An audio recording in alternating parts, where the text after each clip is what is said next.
O Grande Muro era guardado por 15.000 auxiliares, que serviam durante 25 anos, e recrutados por todo o Império, hispânicos, gauleses, germânicos, até sírios e dacianos. Adriano se beneficiou dos serviços de provincianos e soldados, e os recompensou com o mais valioso prêmio, a cidadania. Adriano via a cidadania como um privilégio, mas ele também achava que ela podia ser conquistada. Por exemplo, servir o exército romano como auxiliar, não sendo cidadão, dava direito à cidadania no final do trabalho. Então Adriano distribuiu a cidadania aos provincianos, o que foi extremamente importante para a história do Império Romano. E foi uma das grandes realizações de Roma, em função de educar as pessoas em termos romanos, os associando à cidadania romana. Mesmo uma ilha distante como a Bretanha, poderia ser seduzida pela civilização romana, tornando-se uma pacífica província romana. O governador da Bretanha encorajava indivíduos e comunidades a construírem templos, mercados e casas. Ele começou a ensinar aos filhos dos líderes uma educação liberal. Como resultado, a nação que antes rejeitara o latim começou a querer mais informações. Mais tarde, usar o nosso vestido e a toga viraram moda. E aos pouquinhos, os britânicos se interessavam por descanso, por banho, uma mesa de jantar bem servida. Tácito.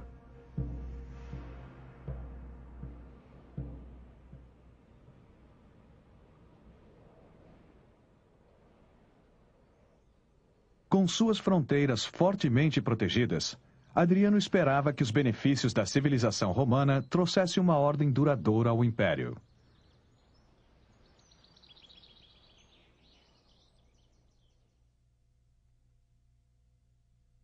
Ele se excedia com gratificações para seus desejos.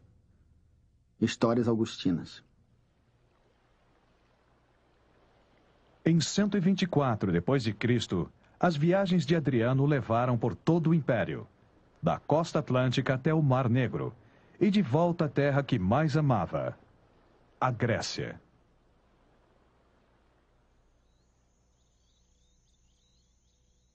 Desde jovem, sua paixão pela cultura grega já era bem conhecida. Até sua barba cuidadosamente aparada e seu cabelo encaracolado com pinça eram baseados nos modelos da cultura grega clássica. Essa mudança radical das barbas muito bem feitas do passado ditaram o estilo imperial por décadas.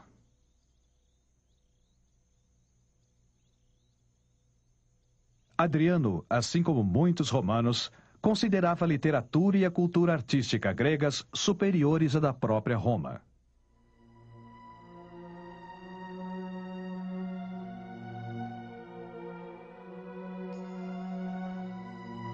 Esse amor à Grécia intensificou-se com um caso de amor. Adriano estava apaixonado por um rapaz da região do Mar Negro chamado Antinos.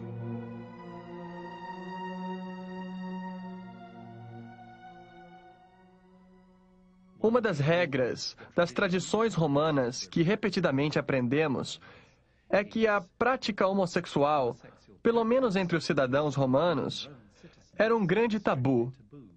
Eles falavam das relações homossexuais como sendo típicas dos gregos e não dos romanos. Adriano não só teve uma relação homossexual com Antinos, assim como aconteceu com muitos de seus antepassados, pois muitos deles tiveram tanto namorados como namoradas, mas ele a divulgava ostensivamente. Ele chamava atenção para o fato.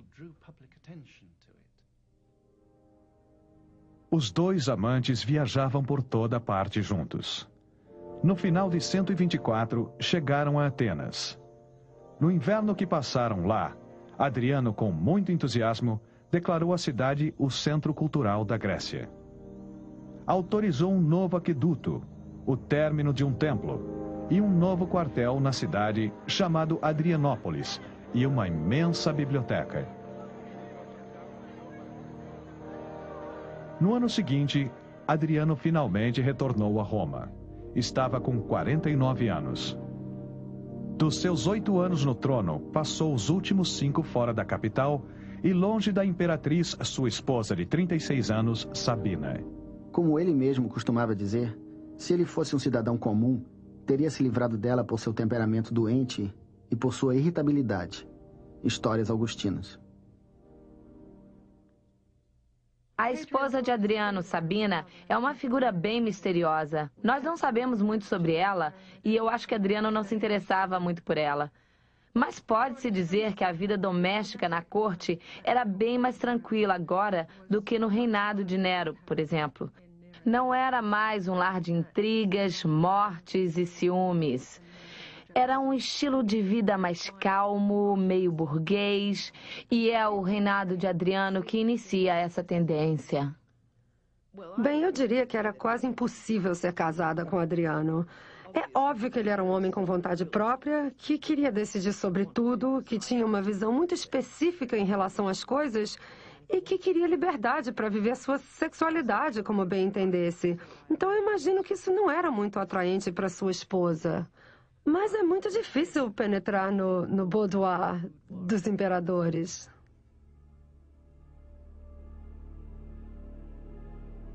Suas responsabilidades de trabalho eram enormes, oficializando cerimônias religiosas, fazendo julgamentos, checando as finanças. Ele até achou tempo para se encarregar de um dos grandes monumentos romanos, o Panteão.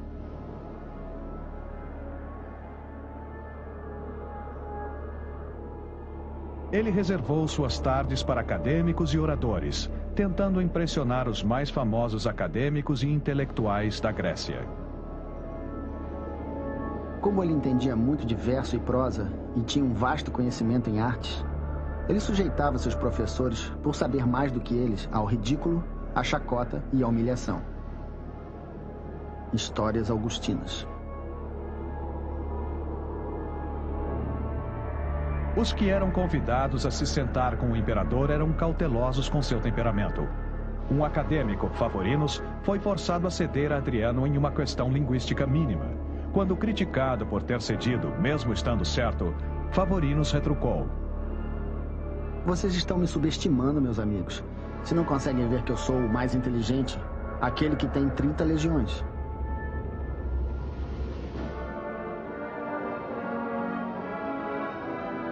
Não custou muito para que a atenção de Adriano se desviasse das questões intelectuais. E ele se preparou mais uma vez para viajar pelo Império e usufruir das glórias de sua Roma em paz.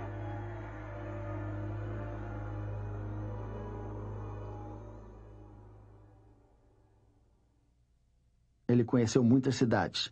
Na verdade, mais do que qualquer outro imperador. Cássio.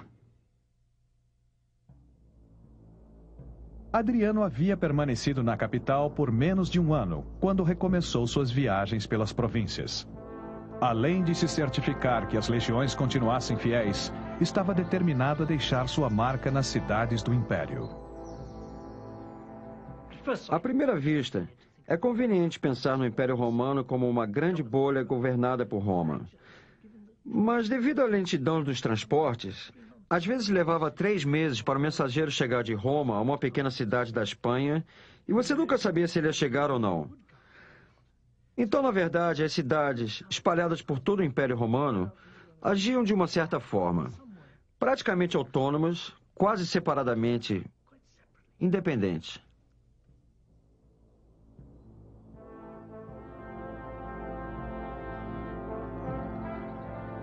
Viajando de cidade em cidade, o imperador e sua comitiva levaram a toda parte do Império uma sensação de pertencerem a um mundo comum.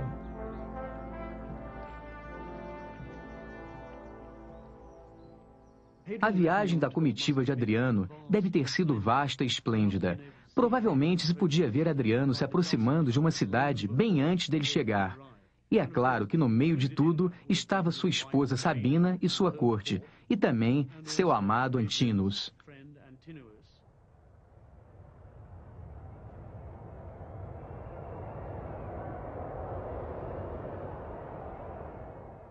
Uma delegação vai encontrá-lo do outro lado da muralha. vai haver uma grande cerimônia.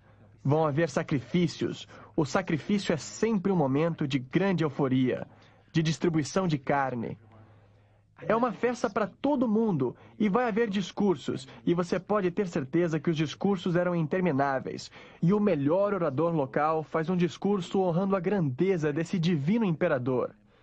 E o imperador responde, provavelmente com alguns privilégios e presentes especiais para a cidade. E então, ele entra na cidade. Eles, sem dúvida, fariam de tudo para animar a cidade. Restaurar alguns prédios e, quase com certeza, dedicar um prédio em sua honra, para homenageá-lo. Novos templos, estátuas e inscrições fizeram de Adriano um restaurador, benfeitor, libertador e redentor do universo, o divino salvador do mundo.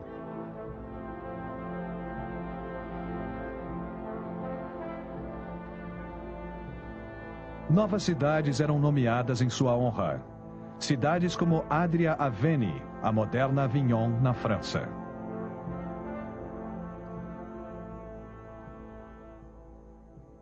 Eu acho que a habilidade de Adriano em suas viagens é a melhor prova do sucesso de sua política de parar com a expansão militar. É um império que agora está em paz, está estável. Um império onde o imperador pode deixar Roma e viajar pelas províncias, não como líder de um grande exército, mas como líder de uma comitiva da corte. E viajar por todo o Mediterrâneo estimulando uma política de integração cultural. As viagens de Adriano são a evidência do sucesso da política de Adriano. No ano de 130 d.C., depois de viajar pela África do Norte, Itália, Ásia Menor e Oriente Médio, ele chegou ao Egito. Com uma comitiva que incluía Sabina e Antínoos, Adriano cruzou o Nilo.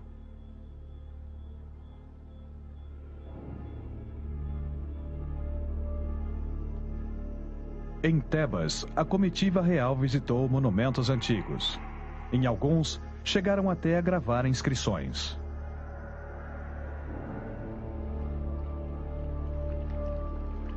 Mas a viagem foi marcada por uma tragédia. Durante a viagem, Antínoos, o amado de Adriano, morreu. A causa da morte de Antínoos foi um acidente de barco. Ele escorregou à beira do Nilo, ficou preso nas plantas e se afogou. Adriano, é claro, ficou arrasado. Para Adriano, Antínoos simbolizava toda a beleza da cultura grega. Em sinal de sua profunda tristeza, Adriano declarou Antínoos sagrado e inaugurou um novo culto religioso em honra à sua memória. Adriano fundou uma nova cidade em homenagem a Antínoos, com o nome de Antínoos. E ele espalhou estátuas com a imagem de Antínoos por todo o império. Ele queria que as pessoas soubessem de tudo e não tinha a menor vergonha. Não era algo que ele achava que devesse esconder. Era algo que ele se orgulhava e que mostrava que ele era um ser humano. Do Egito, Adriano começou sua longa jornada de volta a Roma. Mas mais problemas surgiram. Na Judéia, sua política de assimilar provincianos à cultura romana estava falhando. Os judeus tinham uma cultura antiga e específica e estavam resistindo à imposição da cultura romana. Numa visita anterior, Adriano encontrou Jerusalém ainda em ruínas devido a um ataque romano 60 anos antes. Ao lado do templo judaico principal, ele começou a construir um novo templo para Júpiter e o imperador. E também declarou que a cidade deveria mudar seu nome em sua honra. Os judeus se recusaram a aceitar tamanho desrespeito às suas tradições. No ano de 132, eles se revoltaram. Adriano enfrentou uma guerra poderosa. Durante 3 anos, os romanos lutaram contra as táticas guerrilheiras do rebelde exército judeu. Mas no final, o resultado foi de uma extrema violência. Os prisioneiros capturados foram vendidos como escravos. Os judeus foram expulsos de Jerusalém e a província da Judéia foi abolida, recebendo o nome de Síria-Palestina. A revolta judia nos ensina duas lições. Primeiro, que tem um motivo para as viagens de Adriano. É para manter a paz e para se certificar de que não vai haver revoltas. Segundo, nos mostra que não importa o quão clemente, o quão humano Adriano tentou parecer, existe um limite no Império Romano, que é o fato das revoltas serem resolvidas com a espada, com violência. Querida alma, doce passageira, amiga camarada e convidada do meu corpo. Que região agora é a sua meta? Pobre, insensível, incapaz por ser anciã de sorrir. Adriano.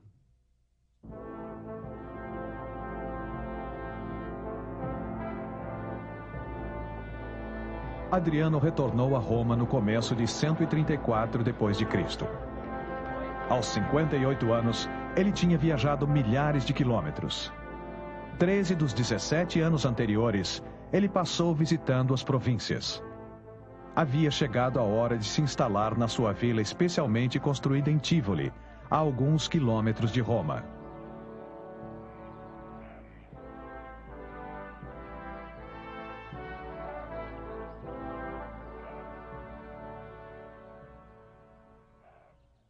Tivoli era um palácio magnífico. Com uma circunferência de 10.000 metros, foi construído como um modelo do mundo romano, cada parte representando uma província ou área, África, Itália.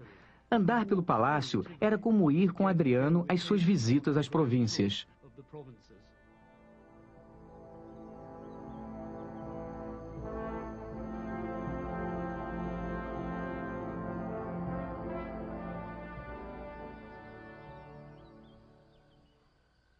Eu gosto de ver a vila de Adriano como uma representação da sua personalidade.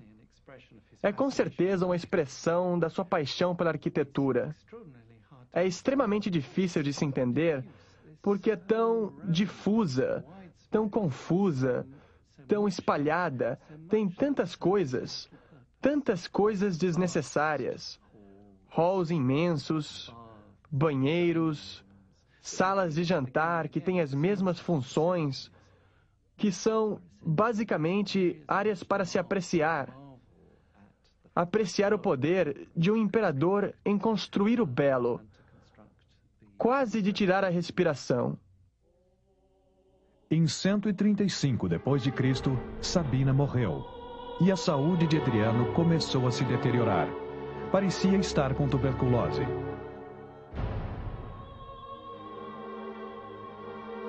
Ele temia um ataque nos seus dias finais.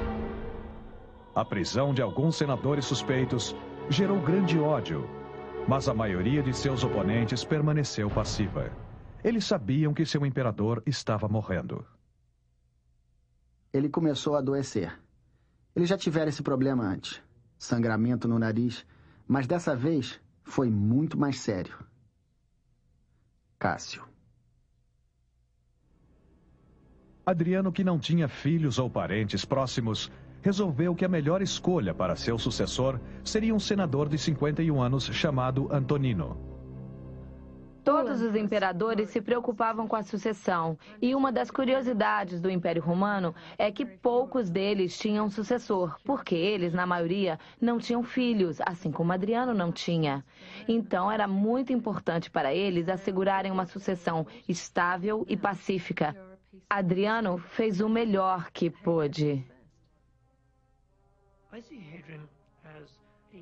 Eu vejo Adriano como símbolo de um novo sistema de governo, onde o poder é passado de uma geração a outra. Não de pai para filho, mas através da escolha da melhor pessoa, de um leque muito maior de candidatos potenciais. Ele marca, podemos dizer, a provincialização do governo romano. Adriano estava enfraquecendo cada vez mais. Em função de sua saúde, viajou para o sul de Nápoles para se banhar em águas sulfúricas.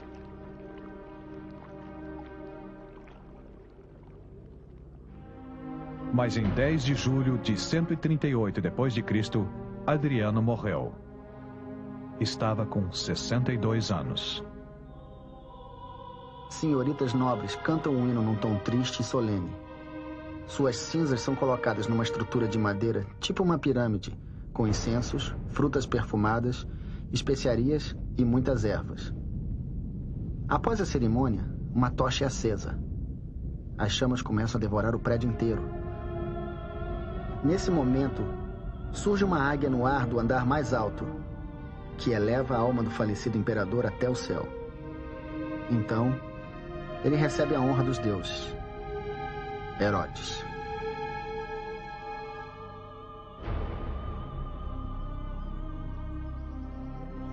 As cinzas de Adriano foram depositadas no mausoléu ao lado do rio Tibre, em Roma.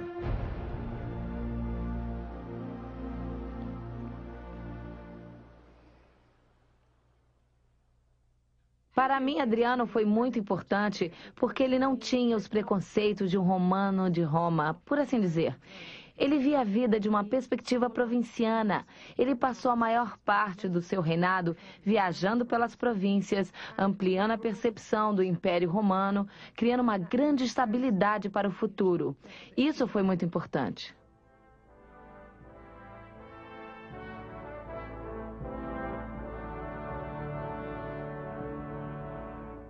Sem dúvida, no primeiro século depois de Cristo, tudo é concentrado em termos de recursos. Tudo está sendo sugado das províncias para Roma. No segundo século depois de Cristo, e especialmente com Adriano, você tem o desenvolvimento das províncias por toda parte, o que eventualmente enfraquece o centro.